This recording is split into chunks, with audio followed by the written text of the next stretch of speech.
If you want to hear the outcome of the brand new focus number 18, my focus on holiday palettes, then stick around.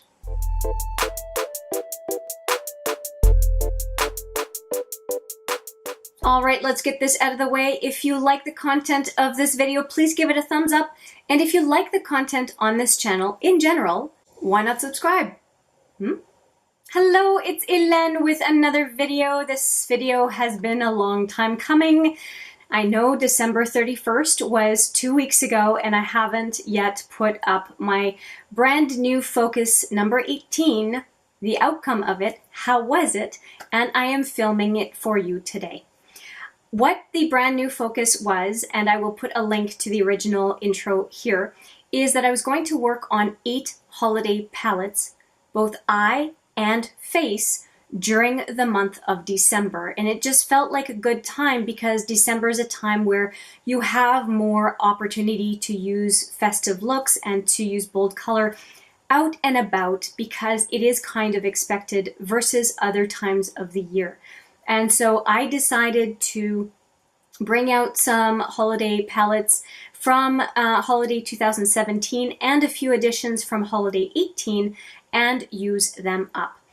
I have 8 palettes here, as I mentioned. 2 of them are face palette, actually 3 technically are face palettes, and 5 of them are eyeshadow palettes.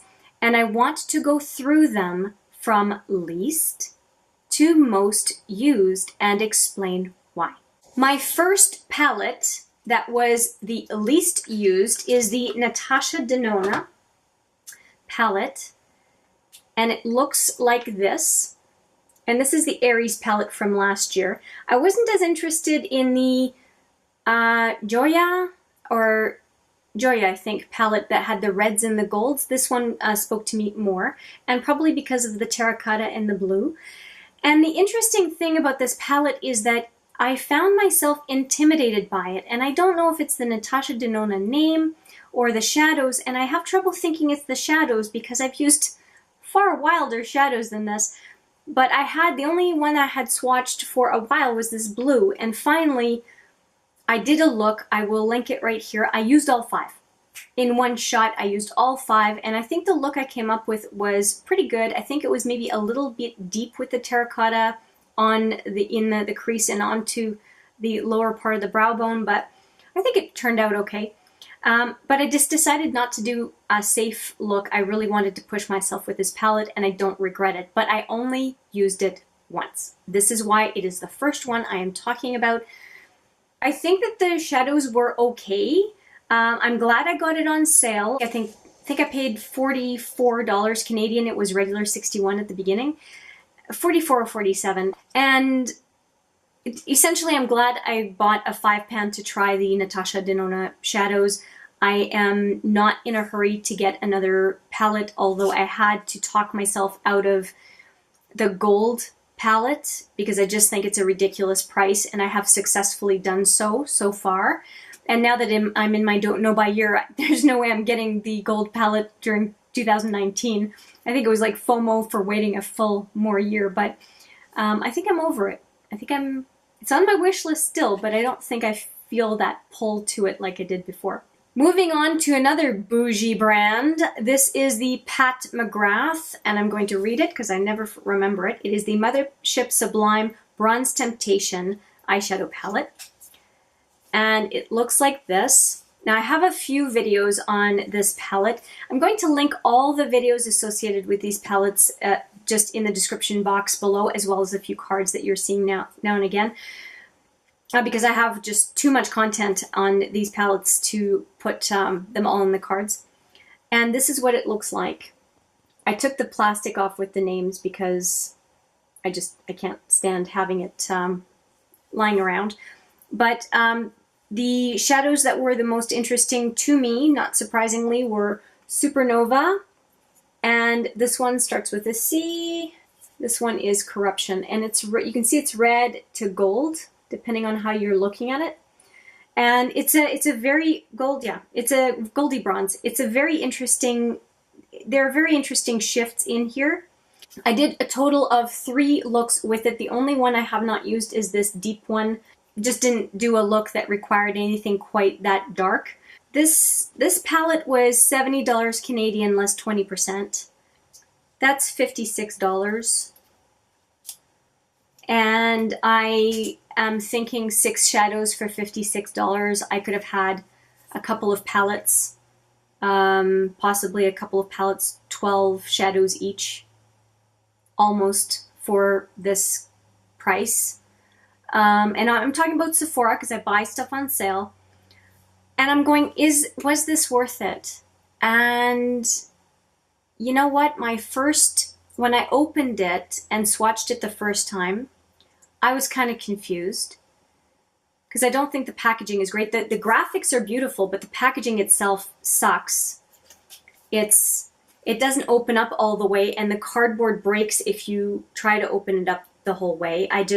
Yeah, okay, it's for the angle of the mirror, but I just don't like it, and it's nothing to write home about. This clasp makes me think of office stationery, so I'm just not a big fan. And no names under the shadows, which I think the names are part of the creative process, and I have to have them on a clear plastic. It's okay for Morphe, but it's not okay for a luxury brand. And unfortunately, that was part of the turnoff for me. I'm going to be using this palette some more, but the fact that I only used it 3 times in the whole month of December just tells me something. And so, though I'm going to be using them again, I am really not interested at this point on spending $170 on one of the Big Mothership palettes for 10 eyeshadows. You know I'm not in the majority in saying this, but I have to say what I feel, and that's how I'm feeling about this product line. And I had another product that I bought from Pat McGrath, which was Metamorphosis Singles, and that also was kind of a stinky experience for some of the products that came in with those singles. And the packaging sucked on that too. And maybe she caters more to makeup artists, but even then, like, I don't know. I'll stop right there. But I used it 3 times. That's the bottom line. Next up is another palette.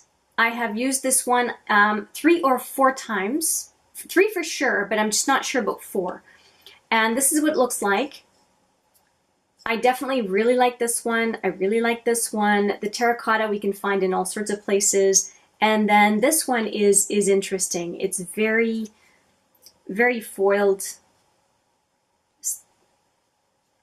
My fingers are so dry, it's really hard to get a good look at it, but it's a really interesting color.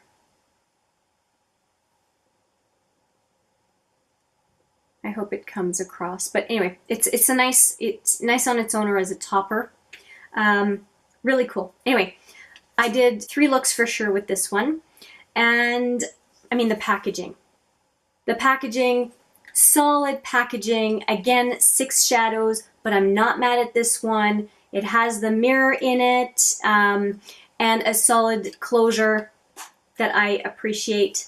I'm not worried about banging this one around, so that's cool. Next up is a palette that I used a lot. I think that you can see the wear in it. So quite a bit. I used both highlighters. I used all the blushes. The blushes that got used the most are the 2 at the end, this one and this one. They just suited my needs more than the other 2, but they're all beautiful colors. I'm very happy with this palette. I have to admit the packaging really got me, but when I started using the blushes and the highlights, I thought, dang, these are nice. And King's Road, what a beautiful icy pink color. It's so nice. And this one, for a golden or bronze look, it's beautiful. And that one's called Friction. They're so nice.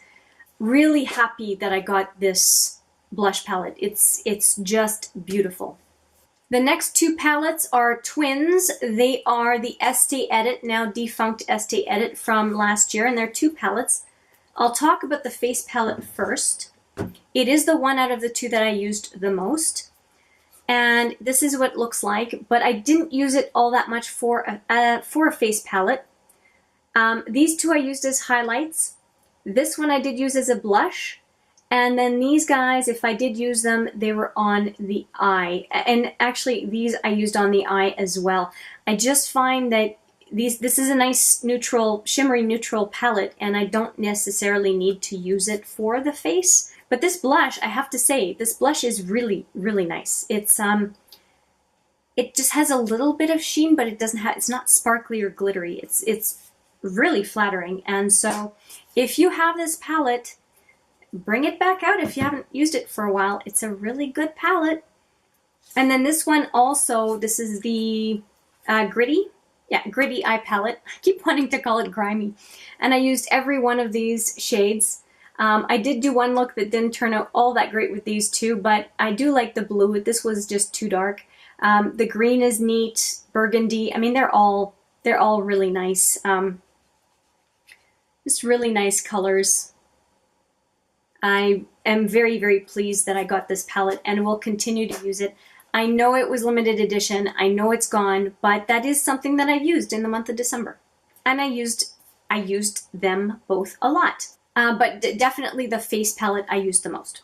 All right, down to the last two. And the last two might surprise you. I used this puppy so much during the month of December.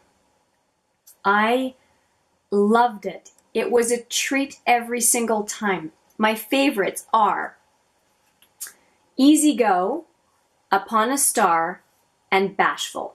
Those are my favorites. I stopped myself from using Celestial because I would use it all the time. It's just like too easy of a choice. But Bashful, I don't know if it comes out on camera, but this one has green. It's greenish gold, and it's really cool. And this one is like an icy blue. All of these colors are really nice. A new favorite combo is these two, this goldy one and kind of bronzy one, bronzy brown. They're all beautiful.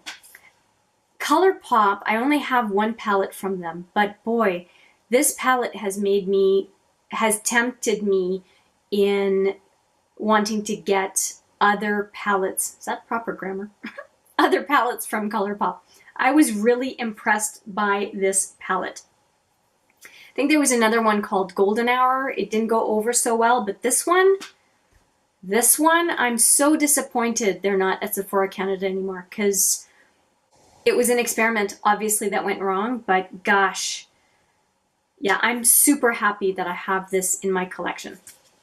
And finally, the palette that I used the most during the whole time, and because probably it was the only one out of the 8 that had the products that I need to use every day, is, and I don't want to blind you, is the Park Avenue Princess Bronzing Palette. Isn't it beautiful packaging? So let me show you the inside of this packaging. This is from Tarte. And here it is. And it smells divine. Oh, it smells like dessert. And there are 3, what I would consider 3 bronzers. There are these 2 at the end. This one has a bit of shimmer in it. This is the one I use the most. Then there's Princess Cut that is, I think this is Crown. What's the second one? Angle, Princess Cut. And this Princess Cut is the one I use as my contour. And then we have Carrot that I use from time to time, but I definitely use these 2 the most. And then 2 matte highlights. Enhance and Halo. This one's more to the yellow, this one's more to the pink. And every single one of these products I really like. And yeah, I've been really impressed with the quality of this palette, everything. The packaging, the contents. The only thing that the smell, the only thing that I wish were a bit different is that when I look at the quantity of product, so you have a total of 6 products in here, and they're only 4.5 grams each.